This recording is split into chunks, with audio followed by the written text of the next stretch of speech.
മക്കളെ ഇതാ നിങ്ങൾക്കൊരു ആൽക്കഹോൾ തന്നിട്ടുണ്ട്. അതിനെ കോൺസെൻട്രേറ്റഡ് സൾഫ്യൂരിക് ആസിഡ് ഉപയോഗിച്ച് ഹീറ്റ് ചെയ്താൽ എന്താണ് പ്രൊഡക്റ്റ് ഉണ്ടാവുക? സോ ആൽക്കഹോളിനെ കോൺസെൻട്രേറ്റഡ് സൾഫ്യൂരിക് ആസിഡ് ഉപയോഗിച്ച് ഹീറ്റ് ചെയ്യുമ്പോൾ നമ്മൾ പ്രൊഡക്റ്റ് ചെയ്താൽ അത് ഈവൻ മെക്കാനിസം ആണ്. അതുപോലെ സൈഡ്സ് ഓഫ് എലിമിനേഷൻ റൂൾ ആണ് ഉപയോഗപ്പെടുത്തേണ്ടത്. അത്രേ ഉള്ളൂ. സോ അങ്ങനെയാണെങ്കിൽ മക്കളെ നമുക്ക് ഒറ്റയടിക്ക് പ്രൊഡക്റ്റ് ചെയ്യുന്നതിലേക്ക് പോവാം. ആദ്യം ഈ OHനെ സൾഫ്യൂരിക് ആസിഡ് പ്രോട്ടോണേറ്റ് ചെയ്യും.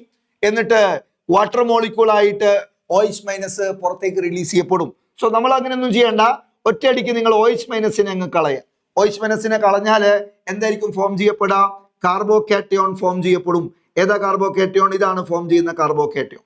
ഇവിടെ ഷിഫ്റ്റ് 1 to ഷിഫ്റ്റിലൂടെ കൂടുതൽ സ്റ്റേബിൾ ആവാനൊന്നും കഴിയില്ല. അതുകൊണ്ട് ഷിഫ്റ്റ് ഒന്നും തന്നെ ഇല്ല. ഇനി നമ്മൾ ബീറ്റ ഹൈഡ്രജൻ എലിമിനേറ്റ് ചെയ്യണം. അതിന് സൈഡ്സ് ഓഫ് റൂൾ ഉപയോഗിക്കേണ്ടത്. ഈ കാർബണിന്റെ മുകളിൽ 3 ഹൈഡ്രജൻ ഉണ്ട്, ഈ കാർബണിന്റെ മുകളിൽ 2 ഹൈഡ്രജനേ ഉള്ളൂ. So you eliminate hydrogen from that beta carbon having lesser number of hydrogen atom. So hydrogen കുറഞ്ഞ ബീറ്റ കാർബണിൽ നിന്ന് ഹൈഡ്രജൻ എലിമിനേറ്റ് ചെയ്യാന്നുള്ള ചെയ്യേണ്ടത്. അങ്ങനെ H+ പുറത്തേക്ക് പോയി കഴിഞ്ഞാൽ OH- ഓൾറെഡി പോയി, H2 ആയിട്ടാണ് ശരിക്കും പോവുക. അങ്ങനെയാണെങ്കിൽ H+ കൂടെ പുറത്തേക്ക് പോയി കഴിഞ്ഞാൽ ഏതായിരിക്കും ഫോം ചെയ്യുന്ന ആൽക്കീൻ എന്ന് പറയാവോ? യെസ്, ഏതാണ് ഫോം ചെയ്യുന്ന ആൽക്കീന്?